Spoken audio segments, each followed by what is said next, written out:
자, 16번입니다.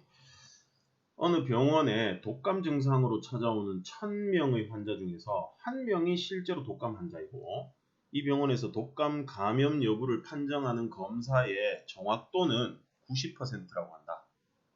독감 증상으로 이 병원에 찾아온 1000명의 환자의 감염 여부를 판정할 때 검사 결과가 독감인 환자가 실제로 독감 환자일 확률을 구하시오. 그랬습니다. 이거는 조건부 확률인데 표를 만들 수 있는 경우, 사람 수가 나와 있고 퍼센트가 나와 있고 이런 경우는 표를 만들 수 있으니까 15번에서 했던 것처럼 그렇게 하지 말고 그냥 표를 만들어서 바로 풀어버리자.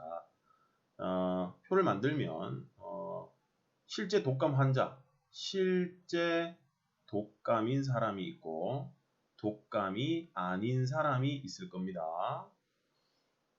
자, 이렇게 표를 만듭니다. 삐뚤삐뚤하네. 그래도 이해를 해주세요. 자, 전체는 1000명인데 실제 독감 환자는 1명이죠. 1명. 그 다음 독감이 아닌 사람은 그러면 999명이겠지. 그리고 독감 판정, 독감이라고 판정을 받는 사람이 있을 겁니다. 그리고 독감이 아니라고 판정을 받는 사람도 있겠지. 그러면 실제로 독감인 사람이 독감 판정을 받을 확률은 90%야. 90%. 정확도가 90%니까 실제 독감인 환자가 독감이라고 판정받을 확률이 90%니까 1명 중에서 90%면 0.9명이라고 생각을 해주면 된다. 그리고 그럼 독감이라고 판정을 못 받을 확률은 0.1인 거죠. 정확도가 90%니까. 그지?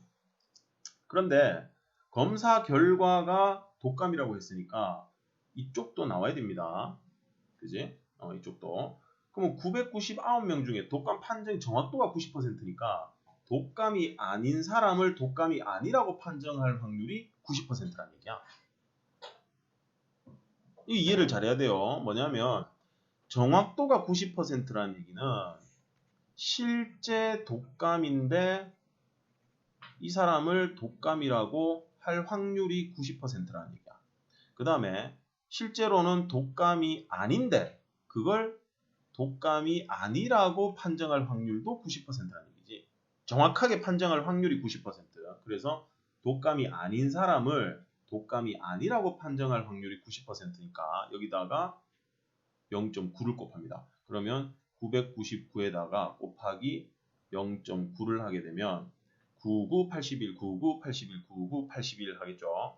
그러면 81, 81, 이렇게 적으면 안 되지. 81, 81, 81 하면 1, 9, 9, 8 소수점 1칸 899.1명입니다. 그러면 999명 중에서 899.1 이거 어차피 필요 없는 거였네. 이쪽이 필요한 거니까 0.1%죠. 그러면 0.1을 여기다 곱하면 몇 명입니까? 0.1이지. 0.1을 곱하면 몇 명입니까? 0.1 99.9가 되겠네. 99.9. 그럼 여기는 이 둘을 합쳐서 100.8 나와야 되죠. 그럼 독감이라고 검사 결과가 독감이라고 판정을 받은 거지. 독감이라고 판정받은 사람이 100.8명. 그리고 실제로 독감인 환자는 0.9명. 그래서 확률은 100.8분의 0.9 계산하시면 1008분의 9가 되겠죠. 그럼 9로 약분됩니다. 9로 약분하면 1, 1, 2, 112분의 1 하고 계산된다. 그래서 조건부 확률에서 사람 수로 나오거나 또는 퍼센트가 나와 있는 경우, 그럴 경우에는 우리가 표를 만들어서 계산하면 편할 것이다. 그런데 이 16번에서 지금 주의해야 될 거는 정확도가 90%라서 독감인 사람을 독감이라고 또는 독감이 아닌 사람을 독감이 아니라고 정확하게 판정할 확률이 90%라는 거. 그거 조심해야 돼요. 90%가 여기랑 여기에 90%가 적용돼야 된다는 사실, 그것만 주의하면 문제 푸는데 별로 어렵지는 않을 어려운 문제입니다. 어렵지 않은 게 아니라 어려운 문제입니다. 그러니까 이거 주의하셔야 됩니다.